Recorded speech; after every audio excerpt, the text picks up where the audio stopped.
Hello, class 6th. Welcome to Erudite School of Learning. And in our last class, we were on page number 7 discussing this ask yourself, and we are done with this first question. Okay, so today we have to start off with this second question, which is again very easy, just a revision of your previous class. Okay, second question है बच्चों आपका, arrange the following in ascending order. ठीक है, ascending order में आपको इन numbers को arrange करना है. असेंडिंग ऑर्डर का मीनिंग क्या होता है? स्मॉलेस्ट टू ग्रेटेस्ट, छोटे से बड़ा चलना है. कुल मिला के आपको छोटा तलाशना है कि सबसे छोटा कौन है, फिर जो हो जाएगा उसके बाद सबसे छोटा कौन है. तो जब भी बच्चों हम असेंडिंग ऑर्डर में नंबर्स को जमाते हैं तो सबसे पहले हमारा क्या काम होता है, ये पता करना कि नंबर ऑफ़ डिजिट सेम है या नहीं. क्योंकि अगर नंबर ऑफ़ डिजिट डिफरेंट होगी तो हम देखते ही पता लगा सकते हैं कि जिसमें नंबर ऑफ़ डिजिट कम होगी वो तो हो जाएगा छोटा, और जिसमें नंबर ऑफ़ डिजिट ज़्यादा होगी वो हो जाएगा बड़ा.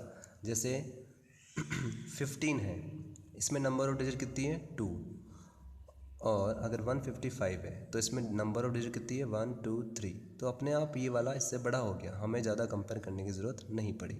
अगर नंबर ऑफ़ डिजिट सेम हो, ठीक है, क्या हो, अगर नंबर ऑफ़ डिजिट्स सेम हो तो हम क्या करते हैं, सबसे पहले लेफ़्ट वाला कंपेयर करते हैं. जिसका लेफ़्ट वाला सबसे बड़ा होता है वो सबसे बड़ा होता है. अगर दो इक्वल हुए तो फिर नेक्स्ट डिजिट पे जंप करते हैं, टेंस प्लेस पे, दोनों के टेंस प्लेस कंपेयर करते हैं कि कौन सा बड़ा है कौन सा छोटा है. फिर भी हम तय नहीं कर पाते तो फिर थर्ड डिजिट पे जाते हैं और फिर हम डिसाइड करते हैं कौन सा बड़ा है कौन सा छोटा है. यहाँ 1 है, यहाँ 5 है, 5 1 से बड़ा है तो 155 151 से बड़ा होगा. ठीक है बच्चों, ये ऐसा हम करते थे छोटी क्लासों में. ये भी आपका 5th क्लास का ही क्वेश्चन है एक तरह से, सिलेबस में आपके था. तो बच्चों सबसे पहले हम ये देखते हैं कि नंबर ऑफ़ डिजिट सब में कितनी है. इसमें नंबर ऑफ़ डिजिट कितनी है 4, 1 2 3 4. ठीक है, इसमें नंबर ऑफ़ डिजिट कितनी है 5, आप काउंट करेंगे तो 5 आएगी. इसमें भी 5 डिजिट्स हैं, इसमें भी 5 डिजिट्स हैं, इसमें 4 डिजिट्स हैं. जमाना किस में हमको, असेंडिंग ऑर्डर में, मतलब सबसे छोटे की तलाश करनी है, क्योंकि छोटे से बड़े जाना है तो हमको बस छोटा ही ढूंढना है. ठीक है, अब बच्चों हमने जब नंबर ऑफ़ डिजिट काउंट किए तो हमारे पास दो नंबर ऐसे आए जिसमें नंबर ऑफ़ डिजिट कम है. एक तो ये वाला, इसमें 4 डिजिट्स हैं, और इसमें भी 4 डिजिट्स हैं. बाकी इस तीनों में 5 डिजिट्स हैं. तो इसका मतलब हुआ हमें पहले इन दोनों में से ये पता करना है कि सबसे छोटा कौन है, क्योंकि ये दो तो वैसे ही इन तीनों से छोटे हो गए क्योंकि नंबर ऑफ़ डिजिट्स 4 हैं. तो सबसे पहले बच्चों हमको ये पता करना है कि इसमें और इसमें सबसे छोटा कौन है. तो ये क्या लिखा हुआ है, कैसे पता करते हैं हम, अगर नंबर ऑफ़ डिजिट सेम हो तो इसमें भी नंबर ऑफ़ डिजिट 4 है, इसमें भी नंबर ऑफ़ डिजिट 4 है. तो सबसे पहले हम क्या कंपेयर करते हैं, सबसे लेफ़्ट वाला डिजिट. सबसे लेफ़्ट वाले डिजिट में जो सबसे छोटा होगा वही नंबर सबसे छोटा होगा. यहाँ पे लेफ़्ट में कौन है 1, यहाँ पे लेफ़्ट में कौन है 2, मतलब 1 जो है 2 से छोटा है. इसलिए 1345 भी किससे छोटा होगा, 2453 से. ठीक है, तो सबसे पहले बच्चों आप क्या किया करो, एग्ज़ाम में भी ऐसे छोटा सा 1 लिख दिया करो ऊपर, ताकि आपको पता रहे मुझे सबसे पहले किसको लिखना है, इसको. नहीं तो क्या होता है, आप पहले यहाँ देख लेते हो, फिर वापस कॉपी में लिखते हो, फिर वापस इधर आ जाते हो, तो क्या है आपका माइंड डिस्ट्रैक्ट होता है. ठीक है, तो पहले एक बार इसको सॉल्व कर लो अच्छे से. अब हमको पता है अभी रिसेंटली हमने इसको किया है, मतलब ये तो कैंसिल हो गया. अब इन चारों में हमको कंपेयर करना है कि कौन सबसे छोटा है. तो ये तो बहुत आसान है, क्योंकि इसके पास 4 डिजिट है तो इन तीनों से तो ये वैसे ही छोटा है. तो ये आ गया सेकंड नंबर पर, मतलब सेकंड नंबर पे हमको इसको लिखना है. अब बच्चे ये तीनों, इसके पास भी 5 डिजिट है, इसके पास भी 5 डिजिट है, इसके पास भी 5 डिजिट है. इन तीनों में सबसे छोटा कौन है, कैसे पता करेंगे, सबसे पहले लेफ़्ट वाला डिजिट कंपेयर करते हैं. ठीक है, किसका छोटा है किसका बड़ा है. हमें सबसे छोटे की तलाश क्यों है, क्योंकि असेंडिंग ऑर्डर में हमको जमाना है. तो 8 9 और 1 में से सबसे छोटा कौन हुआ 1, क्योंकि काउंटिंग में पहले 1 आता है बाद में 8 और 9 आते हैं. तो इसका मतलब हमको हमारा तीसरा वाला भी मिल गया, मतलब थर्ड नंबर पे हमको ये लिखना है, मतलब सबसे छोटा ये, फिर उससे बड़ा ये, फिर उससे बड़ा ये. अब इन दोनों में पता करना है कि कौन सबसे छोटा है. तो यहाँ पे क्या लिखा हुआ है लेफ़्ट में 8, यहाँ पे क्या लिखा हुआ है 9, तो 8 वाला ही सबसे छोटा होगा. इसलिए इस पे आ जाएगा नंबर 4, और लास्ट में बचा कौन, उस पर आ जाएगा नंबर 5. इसका मतलब पहले हम इसको लिखेंगे. तो बच्चों क्वेश्चन आपको ब्लैक पेन से लिखना है, आज की CW डेट डालनी है. ये काम ऑलरेडी हम 5th क्लास में कर चुके हैं, है ना, 4th 5th क्लास में कर चुके हैं, तो कोई प्रॉब्लम नहीं आनी चाहिए वैसे. तो सबसे पहले हम 1345 को लिखेंगे, फिर 2453 को लिखेंगे. ठीक है, उसके बाद बच्चे 5 डिजिट वाले नंबर, तो इनमें सबसे छोटा कौन आया, तो तीसरा नंबर हमने किसको डाला है, इसको, मतलब 10034 को. तो 10034 हम लिखेंगे. उसके बाद 87,654, 87,654। एक बार बच्चों आपने ऊपर नंबर डाल दिया तो आपको पता रहता है कि 1 पे इसको लिखना है, 2 पे इसको लिखना है, 3rd नंबर पे इसको लिखना है, 4th नंबर पे इसको लिखना है, और 4 के बाद किसको लिखना है, 5th नंबर को, मतलब 98,845 को। ठीक है, और बच्चों इस तरह से आप लेस देन के साइन भी बनाएंगे कि भाई ये जो है इससे बड़ा है, फिर ये इससे बड़ा है, इसलिए इसकी तरफ गेट खोल दे, जो बड़ा होता है उसकी तरफ गेट खोल देते हैं। ठीक है, फिर इससे बड़ा ये है, और लास्ट में इससे बड़ा 98,845 है। ठीक है, तो ये तो हो गई बच्चों आपको असेंडिंग ऑर्डर की बात। अब चलते हैं आपके एक्सपांडेड फॉर्म पे। ये भी आपकी प्रीवियस क्लास का ही रिवीजन है एक तरह से। Right the expanded form of the following. ठीक है, छोटी क्लासों में हम पढ़ चुके हैं एक्सपांडेड फॉर्म कैसे लिखते हैं।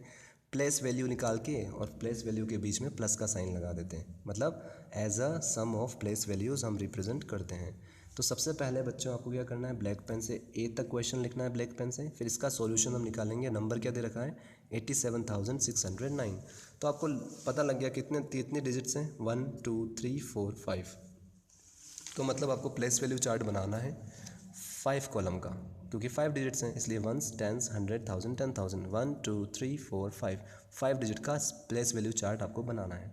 मैंने बच्चों यहाँ पे स्केच कलर्स यूज़ किए हैं, आपको ब्लू पेन से ही करना है। जो टेबल आप बनाएंगे वो उस पेंसिल से बनाएंगे, जैसे मैंने यहाँ पेंसिल से बनाई है, और अंदर जो है आपको ब्लू पेन से ही फिल करना है। ये मैंने आपको समझाने के लिए इस तरह से लिखा है। ठीक है, नाउ प्लेस वैल्यू बच्चों एक्सपांडेड फॉर्म में लिखना है तो प्लेस वैल्यू निकालनी ज़रूरी है। ठीक है, प्लेस वैल्यू हम कैसे निकालते हैं, ये कौन सा प्लेस पे है, 9। पहले हमने नंबर को अरेंज कर लिया, 87,609 87609, इस तरह से अरेंज कर लेते हैं, हम छोटी क्लास से करते आए हैं। 9 वंस प्लेस पे है, इसलिए 9 को 1 से मल्टीप्लाई करेंगे। 0 टेंस प्लेस पे है, इसलिए 0 को 10 से मल्टीप्लाई करेंगे। 6 100 प्लेस पे है, इसलिए 6 को 100 से मल्टीप्लाई करेंगे। और 7 1000 की प्लेस पे, इसलिए 7 को 1000 से मल्टीप्लाई करेंगे। और लास्ट में 8 10,000 प्लेस पर है, तो 8 को किससे मल्टीप्लाई करेंगे, 10,000 से। ठीक है, ऐसे नंबर्स को हम मल्टीप्लाई कैसे करते हैं, 0 और 1 वालों को। सबसे पहले 8 1 जा 8 लिख देते हैं, और फिर जितने 0 है उतने हम आगे लगा देते हैं। 4 0 तो 4 0, मतलब 8 इंटू 10,000 इज इक्वल्स टू 80,000। ठीक है, ये किसकी प्लेस वैल्यू आई, 8 की, क्योंकि 8 10,000 प्लेस पर है, इसलिए 80,000। फिर 7 1000 प्लेस पर है, तो 7 को 1000 से मल्टीप्लाई किया। 7 1 जा 7, 3 0 के 3 0। फिर 6 को 100 से मल्टीप्लाई किया। 6 1 जा 6, 2 0 के 2 0। ठीक है, 600 जा 600। 0 तो गंदा बच्चा है, हमको पता है, 0 को किसी से भी मल्टीप्लाई कर दो उसको भी 0 बना देता है। ठीक है, तो 0 को 10 से मल्टीप्लाई किया तो 0 आया। और लास्ट में 9 को किससे मल्टीप्लाई करना है, 1 से। ठीक है, तो 9 को 1 से मल्टीप्लाई किया तो हमारे पास क्या आया, 9 आया। ठीक है बच्चों, तो ये तो हो गई बच्चों प्लेस वैल्यू निकालने की बात, स्टैंडर्ड तरीका जो होता है। फिर हम क्या करते हैं, एक्सपांडेड फॉर्म में लिखना है। क्वेश्चन क्या था, इसको किस फॉर्म में लिखना है हमको, इन नंबर्स को एक्सपांडेड फॉर्म में। एक्सपांडेड फॉर्म का मतलब क्या होता है, पहले प्लेस वैल्यू निकाल दो और फिर बीच में प्लस का साइन लगा दो। बस ये प्लस का साइन हम बीच में लगा देते हैं, तो हम क्या बोलते हैं, ये स्टैंडर्ड फॉर्म किस में कन्वर्ट हो गया है, एक्सपांडेड फॉर्म में कन्वर्ट हो गया है। ठीक है बच्चों, पहला क्वेश्चन हम स्टैंडर्ड तरीके से करेंगे, लेकिन अब हम बड़ी क्लास में आ गए हैं, ये काम बहुत बार कर चुके होंगे आप शायद छोटी क्लासों में भी, तो हमको डायरेक्ट निकालना भी आना चाहिए। डायरेक्ट कैसे निकालते हैं, 8 लिखा हुआ है तो पहले 8 लिख दो। 8 के बाद कितने डिजिट हैं, 1 2 3 4, तो 4 0 लगा दो। ठीक है, फिर प्लस लिख दो। फिर 7 लिखो। 7 के बाद कितने डिजिट हैं, 1 2 3, तो 3 0 लगा दो। ठीक है, फिर प्लस का साइन लगाओ। अब किसकी प्लेस वैल्यू बतानी है हमको, 6 की, तो 6 लिख दो। 6 के बाद कितने डिजिट हैं, 1 2, तो 2 0 लगा दो। ठीक है, फिर क्या है हमारे पास 0, तो 0 को हमको पता है कि किसी से भी मल्टीप्लाई करो 0, 0 की प्लेस वैल्यू फेस वैल्यू हमेशा 0 ही होती है, इसलिए हम 0 को एज सच लिख देते हैं। लास्ट में बचा कौन, 9। 9 के बाद कितने डिजिट हैं, एक भी नहीं है, तो एक भी 0 नहीं लगेगा, सिर्फ 9 का 9 हम लिख देंगे। ठीक है, तो बच्चों हम ऐसे डायरेक्ट निकालना भी आपको आना चाहिए, वरना स्टैंडर्ड तरीका तो आपके पास है ही। ठीक है बच्चों, तो हमने सिंपली क्या किया, यहाँ पे 80,000 लिखा, फिर बीच में प्लस का साइन लगाया, फिर 7,000 लिखा, फिर प्लस का साइन लगाया, फिर 600 लिखा, फिर प्लस का साइन लगाया, फिर 0 लिखा, फिर प्लस का साइन लगाया, फिर 9 लिखा। ठीक है, इसी को हम एक्सपांडेड फॉर्म कहते हैं।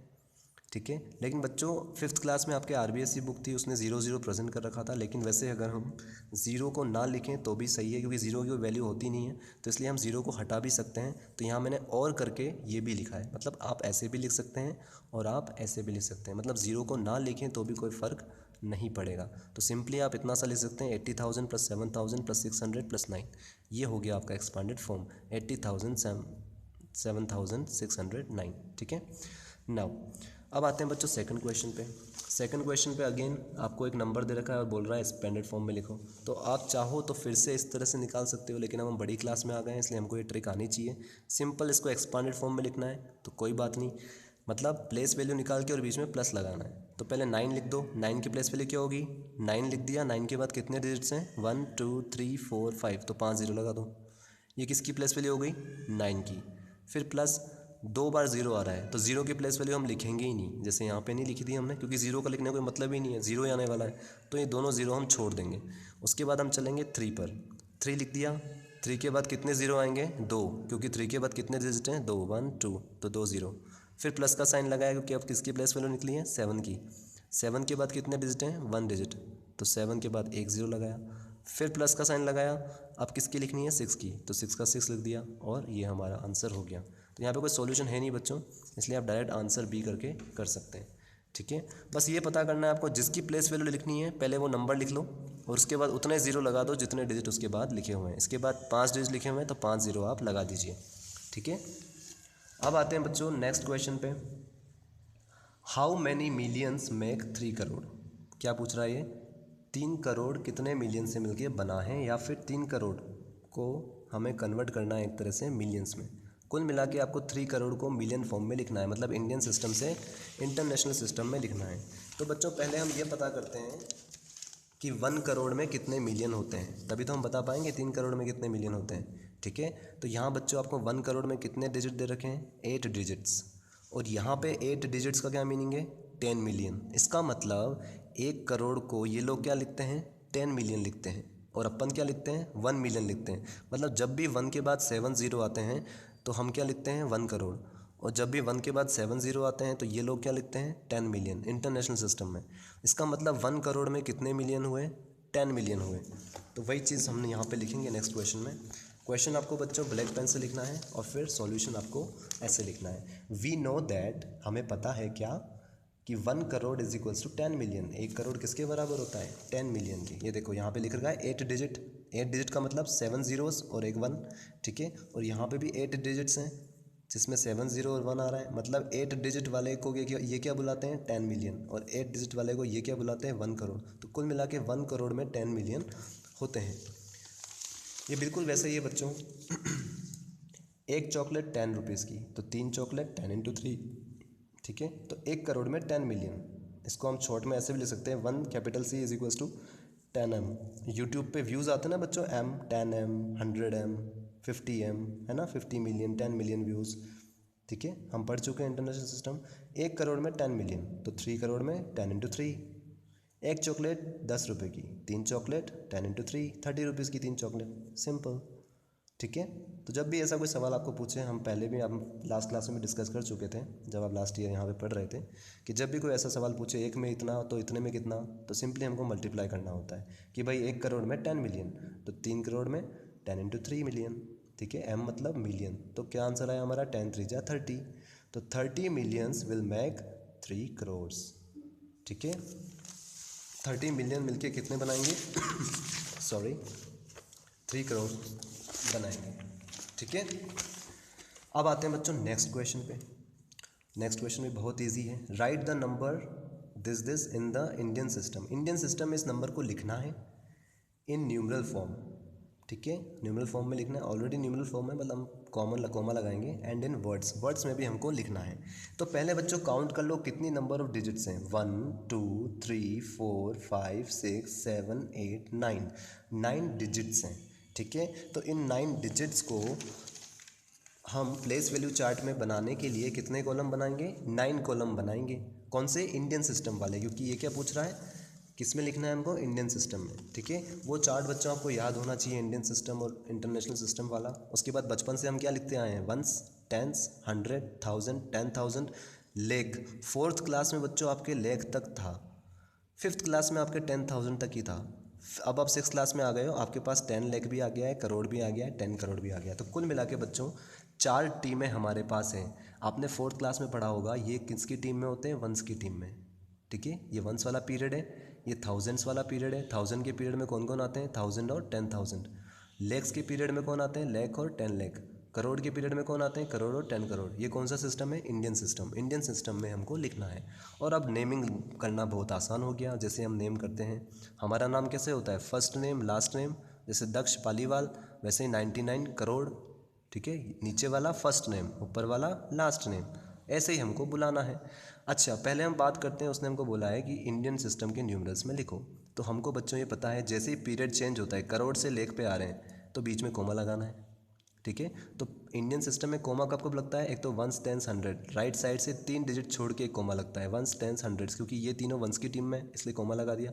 क्योंकि अब किसकी टीम शुरू होने वाली है, 1000 की टीम शुरू होने वाली है। तो कोमा हमें ये बताता है भाई ये 1000 की टीम है, ये वंस की टीम है, दोनों पीरियड को अलग अलग कर दिया। 1000 की टीम में कितने जने आते हैं, 2 जने, तो 2 जनों के बाद फिर कोमा लगेगा, क्योंकि अब लेख की टीम शुरू हो जाएगी, लेख और 10 लेख। फिर लेख की टीम में कौन कौन आते हैं, 2 जने, लेख और 10 लेख, तो 2 के बाद फिर से कोमा लगा देंगे, करोड़ और 10 करोड़। अब कौन सी टीम शुरू हो गई, करोड़ वाली। तो कुल मिला के बच्चों हमने इंडियन सिस्टम को की फॉर्म में तो लिख दिया, न्यूमरल फॉर्म में। अब इसका नेमिंग करना है हमको। सेकंड पार्ट ऑफ क्वेश्चन क्या कह रहा है, इन वर्ड्स में भी बताना है। अभी हमने Indian system in numeral form, number form में तो लिख दिया इंडियन सिस्टम में, लेकिन वर्ड्स में भी हमको बताना है। तो वर्ड्स में कैसे बताते हैं हम, पहले फर्स्ट नेम फिर लास्ट नेम। ये दोनों किसकी टीम में है, करोड़ की टीम में है, तो इसको क्या बुलाएंगे, 99 करोड़। तो 99 करोड़, ठीक है। उसके बाद 99 लेग्स, तो 99 लेग्स, ठीक है। उसके बाद 99,000, तो 99,000, ठीक है। और लास्ट में 998, ये तो हम बचपन से करते ही आए हैं, तो 900। एंड आप लगाएं चाहे नहीं लगाएं, आपकी चॉइस है, ठीक है। नॉर्मली स्टैंडर्ड के लिए आजकल हम नहीं लगाते हैं, सो 998, ठीक है। Very easy. जैसे हमारा नाम होता है, पहले फर्स्ट नेम फिर लास्ट नेम, वैसे ही 99 करोड़, 99 लेख, 99,000, 998, 998, तो 998 इजी। बच्चों प्लेस वैल्यू चार्ट हमें हेल्प करता है नेमिंग के लिए, ठीक है। और वैसे अब हम बड़ी क्लास में आ गए, हमको डायरेक्ट नेम करना आना चाहिए कि भाई वंस टेंस 100, हमें पता है वंस की टीम है तो इसको 998 ही बुलाएंगे। फिर 1000 10,000, तो इसको 99,998 बुलाएंगे। फिर लेख 10 लेख, तो मतलब 99 लेख 99,998 बुलाएंगे। और लास्ट में करोड़ 10 करोड़, तो 99 करोड़ 99 लेख 99,998 इसको बुलाएंगे। अब आपको ऐसे करना आना चाहिए। प्लेस वैल्यू से तो बच्चों बचपन में हम करते थे, लेकिन अभी समझने के लिए हमने ऐसे किया है, ठीक है। तो आपको भी प्लेस वैल्यू चार्ट बच्चों पेंसिल से बनाना है और अंदर फिल ब्लू पेन से करना है। और ये ज़रूरी नहीं है आप लिखें या ना लिखें, करोड़ लेक्स आप चाहें तो लिख सकते हैं पेंसिल से, इट्स योर चॉइस। कुल मिला के आपको अब ये नंबर नेम्स निकालने आने चाहिए, ठीक है। अब आप 6th क्लास में आ गए हैं, बहुत छोटी क्लासों की चीज़ें हैं। अब आते हैं बच्चों 6th क्वेश्चन पे। 6th क्वेश्चन हमको क्या कह रहा है, form the largest and smallest 4 digit number using digits. आपको डिजिट्स दी हुई हैं इस बार, और आपको कौन सा नंबर बनाना है इनको यूज़ करते हुए, लार्जेस्ट 4 डिजिट नंबर मतलब ग्रेटेस्ट नंबर बनाना है 4 डिजिट का, और एक स्मॉलेस्ट नंबर बनाना है 4 डिजिट का। तो लास्ट 2 क्लासेस में हमने सीखा ही है बच्चों कि ग्रेटेस्ट 4 डिजिट नंबर कैसे बनाते हैं, बड़े से छोटे की तरफ जमा दो तो क्या बन जाता है, ग्रेटेस्ट 4 डिजिट नंबर। तो डिजिट्स कौन सी दी हुई है, पहले ब्लैक पेन से आप क्वेश्चन लिखेंगे, फिर ब्लू पेन से सॉल्यूशन करेंगे हम, सॉल्यूशन ऑफ 6। गिवन डिजिट्स कौन कौन सी है, 9, 3, 0, 1, ये चारों डिजिट्स आपको दी हुई हैं। इन चारों का यूज़ करके हमको 4 डिजिट का ग्रेटेस्ट नंबर बनाना है। और हमने सीखा है लास्ट क्लासेस में, और छोटी बचपन की क्लासेस में भी सीखा है कि जब भी हम ग्रेटेस्ट नंबर बनाते हैं तो सिंपली क्या करते हैं, बड़े से छोटे डिसेंडिंग ऑर्डर में जमा देते हैं। मतलब सबसे बड़ा, फिर उससे छोटा, फिर उससे छोटा, फिर उससे छोटा। तो इन चारों में सबसे बड़ा कौन है, 9, तो 9 पहले लिखेंगे। फिर 9 का काम हो गया। अब कौन बचा, 3, 0 और 1। इन तीनों में सबसे बड़ा कौन, 3, तो 3 लिखेंगे। इन दोनों में सबसे बड़ा कौन, 1, तो 1 लिखेंगे, और लास्ट में 0 लिख देंगे। ये तो बन गया बच्चों हमारा ग्रेटेस्ट नंबर, ठीक है। स्मॉलेस्ट नंबर में दिक्कत कब आती है, स्मॉलेस्ट नंबर कैसे बनाते हैं हम, छोटे से बड़ा जमा के, मतलब सबसे छोटा फिर उससे बड़ा उससे बड़ा। लेकिन जब 0 हो तो हमें एक स्टेप एक्स्ट्रा करनी पड़ती है, क्या करनी पड़ती है, 0 को सेकंड पोजीशन पे भेजनी पड़ती है, और वही हम यहाँ पर करने वाले हैं। तो थोड़ी सी लैंग्वेज हम लिखेंगे बच्चों। टू फॉर्म स्मॉलेस्ट नंबर बनाने के लिए we will arrange the given digits in ascending order, ठीक है। गिवन डिजिट्स को हम किस में अरेंज करते हैं, असेंडिंग ऑर्डर में, मतलब छोटे से बड़ा जमाते हैं। दैट इज़ आई का मतलब क्या होता है, दैट इज़ मतलब 0, 1, 3, 9, ठीक है। छोटे से बड़ा हमने जमा लिया। सबसे छोटा कौन है इसमें चारों में, 0। फिर 0 के बाद इन तीनों में सबसे छोटा कौन है, 1। फिर 1 के बाद इन दोनों में छोटा कौन है, 3। अब लास्ट में कौन बचा 9, ठीक है। तो हमने स्मॉलेस्ट नंबर जब हम बनाते हैं तो डिजिट्स को कैसे अरेंज करते हैं, छोटे से बड़ा असेंडिंग ऑर्डर में। लेकिन अगर लेफ्ट में 0 आ रहा है तो हम एक स्टेप एक्स्ट्रा करते हैं, क्या करते हैं, 0 को कहाँ भेज देते हैं, सेकंड पोजीशन पे, क्योंकि उसने क्या बोला है 4 डिजिट का नंबर बनाओ, लेकिन ये तो 3 डिजिट का बन गया, क्योंकि यहाँ लेफ्ट में कितने भी 0 लगा दो कोई फ़र्क नहीं पड़ता है, इसलिए 0 को हम कहाँ भेजते हैं, सेकंड पोजीशन पे भेजते हैं। इसलिए हमने क्या लिखा है, बट, लेकिन 0 is not written on the extreme left. 0 को कभी भी एक्सट्रीम लेफ्ट मतलब एकदम सबसे लेफ्ट साइड में नहीं लिखते हैं ऑफ अ नंबर, ठीक है। नंबर के सबसे लेफ्ट साइड में 0 को नहीं लिखा जाता है। सो वी विल शिफ्ट, हम शिफ्ट करेंगे किसको, 0 को, फ्रॉम थाउजेंड्स प्लेस, 1000 प्लेस पे अभी है, 1s 10s 100 1000, 1000 से कौन सी प्लेस पे भेजेंगे, thousands place to hundreds place, 100 की प्लेस पर हम इसको भेज देंगे, to make it a 4 digit number, ताकि ये क्या नंबर बन जाए, 4 डिजिट का एक नंबर बन जाए। तो जब हम 0 को यहाँ भेजेंगे और 1 आगे आ जाएगा तो कैसे लिखेंगे इसको, ऐसे 1039, और यही हो जाएगा हमारा स्मॉलेस्ट नंबर। तो आप यहाँ पे देयरफॉर का सिंबल बनाएंगे, ये किसका सिंबल है, देयरफॉर का, therefore smallest number is equals to 1039। तो ये हो गया आपका ग्रेटेस्ट नंबर और ये हो गया आपका स्मॉलेस्ट नंबर। अगर आपको ये कंसेप्ट समझ में आता है बच्चों तो ये लैंग्वेज लिखने की ज़रूरत नहीं है, लेकिन जस्ट आपके रिवीजन के लिए है। जब आप रिवीजन करो वैसे ये बात आपको पता होनी चाहिए थी, 4th क्लास में आपको पढ़ा देनी चाहिए थी, ठीक है, आपके सिलेबस में थी ये चीज़, पर जिनको नहीं पता है वो लिख सकते हैं लैंग्वेज फॉर्म में। कुल मिला के आपको ग्रेटेस्ट नंबर स्मॉलेस्ट नंबर बनाना आना चाहिए अब, ठीक है। अब आते हैं बच्चों last question of the day पर, क्या है, what is the smallest 3 digit number. ध्यान से समझना, स्मॉलेस्ट 3 डिजिट नंबर बताओ विच डज नॉट चेंज, जो कि चेंज ना हो, कब, if digits are written in reverse order. क्या बोल रहा है ये, अगर डिजिट्स को रिवर्स करके भी लिखा जाए तो भी नंबर चेंज ना हो, ऐसा नंबर बताओ। और कितने डिजिट का होना चाहिए, 3 डिजिट का नंबर होना चाहिए। क्या बोल रहा है, what is the smallest 3 digit number, 3 digit का ऐसा स्मॉलेस्ट नंबर बताओ जो कि क्या हो, अगर उसको रिवर्स करके भी लिखा जाए तो भी नंबर चेंज ना हो, विच डज नॉट चेंज, जो कि चेंज ना हो, कब, if digits are written in reverse order, अगर उसको रिवर्स ऑर्डर में भी लिखें। जैसे अगर कोई नंबर है मान लो 452, इसको रिवर्स ऑर्डर में लिखेंगे तो क्या बन जाएगा 254, उल्टा लिखेंगे तो, ठीक है। लेकिन ये क्या बोल रहा है, उसको उल्टा लिखें तो भी चेंज ना हो, ऐसा स्मॉलेस्ट 3 डिजिट नंबर। तो पहले ये पता करते हैं बच्चों, सबसे स्मॉलेस्ट 3 डिजिट नंबर कौन सा होता है, 100 होता है, क्योंकि यहीं से 3 डिजिट नंबर शुरू होते हैं, ठीक है। लेकिन उसको कैसा नंबर चाहिए कि भाई इसको उल्टा करके लिखें तो भी नंबर चेंज ना हो। तो ऐसा कौन सा नंबर हो सकता है, आपको दिमाग लगाना है बच्चों। 6th क्लास में आपको खुद का दिमाग यूज़ करना है, और मैथ्स में तो आपको वैसे भी अपना दिमाग यूज़ करना ही करना है, ठीक है। आपको अपने दिमाग से सोचना है, जब मैं पढ़ा रहा हूँ तो आपका भी दिमाग साथ में चलना चाहिए कि हाँ ऐसे ऐसे, आपको खुद से भी सोचना है आंसर कैसे कर सकते हैं, तभी हमारा दिमाग खुद से तेज़ होता है, ठीक है। अब बच्चों को पूछ क्या रहा है, स्मॉलेस्ट 3 डिजिट नंबर पूछ रहा है। हमको तो स्मॉलेस्ट 3 डिजिट नंबर क्या पता है, 100 पता है, ठीक है। सबसे छोटा 3 डिजिट का नंबर 100 होता है, ठीक है। लेकिन ये वो स्मॉलेस्ट पूछ रहा है जिसको अगर रिवर्स करके लिखें तो भी नंबर चेंज ना हो, तो भी नंबर चेंज ना हो, मतलब यहाँ 1 आए तो यहाँ भी 1 आए, तभी तो उसको चेंज करके नहीं लिखेंगे तो भी चेंज, रिवर्स ऑर्डर में लिख देंगे तो भी चेंज नहीं होगा। तो इसके 100 के बाद ही कौन सा नंबर आता है, 101, ठीक है। तो यही वो नंबर है जिसको रिवर्स ऑर्डर में लिखेंगे तो भी नंबर चेंज नहीं होगा। कैसे, अगर इस 1 को पहले लिखें फिर इसको 0 को लिखें और फिर इस 1 को लिखें, उल्टा करके लिखें तो भी नंबर क्या रहा, सेम रहा, ठीक है। अगर ये स्मॉलेस्ट वर्ड यूज़ नहीं करता तो हम कोई सा भी लिख सकते थे 3 डिजिट का, जैसे 202, ये भी एक सा नंबर है जिसको रिवर्स करके लिखो तो भी सेम नंबर रहता है ना। इसको उल्टा लिखोगे तो भी ऐसे आएगा, ठीक है। ऐसे बहुत सारे नंबर है, 111, इसको भी रिवर्स करके लिखोगे तो सेम नंबर आएगा, ठीक है। तो ऐसे बच्चों आपको दिमाग में सोचना है। लेकिन ये क्या पूछ रहा था कि रिवर्स ऑर्डर में लिखें तो भी चेंज ना हो, लेकिन सबसे इन सब में भी सबसे स्मॉलेस्ट नंबर होना चाहिए। ऐसे बहुत सारे नंबर है जिनको आप रिवर्स ऑर्डर में लिखोगे तो भी सेम रहेंगे, 202, 303, 404, 222, है ना, 242, 212, 131, 121, ऐसे बहुत सारे नंबर हैं जिनको आप रिवर्स ऑर्डर में लिखोगे तो भी चेंज नहीं होंगे 3 डिजिट के। लेकिन इसको कौन सा नंबर चाहिए, स्मॉलेस्ट, इन सब में सबसे स्मॉलेस्ट होना चाहिए। तो सबसे स्मॉलेस्ट कौन सा है, 101।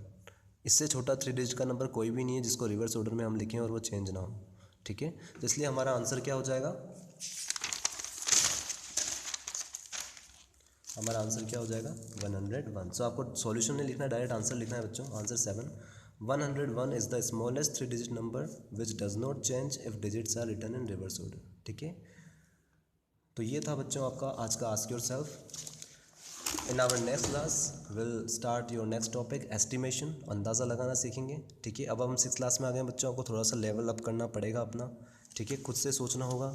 ठीक है, क्वेश्चन वो ऐसे घुमा फिरा के बोलेगा। आज आस्क योर सेल्फ का लास्ट क्लास में जो फर्स्ट क्वेश्चन किया था हमने, हालांकि वो क्या पूछ रहा था हमसे कि 200 में से 100 को माइनस करो, लेकिन उसने पूछा कैसे कि सक्सेसर ऑफ 99 को माइनस करो प्रेडिसेसर ऑफ 201 में से। ठीक है, तो ऐसे ही घुमा फिरा के पूछेगा, लेकिन काम वही रहेगा हमारा, simple plus minus multiply divide, है ना, यही सब करते आ रहे हैं हम।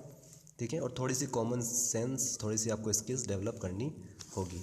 ठीक है, so that's all for the day.